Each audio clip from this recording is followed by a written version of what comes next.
You are looking at destruction and devastation tonight from Hurricane Dorian.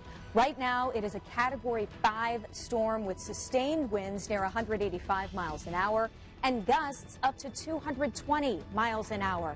Take a look. Dorian just battered the Bahamas today. Roofs blew off houses. Others got swallowed by the storm surge. This is the strongest hurricane in modern history to hit these islands. And now coastal states like Florida and the Carolinas are preparing for the worst.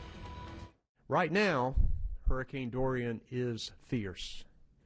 Forecasts show that North Carolina will likely see heavy rain, winds, and flooding.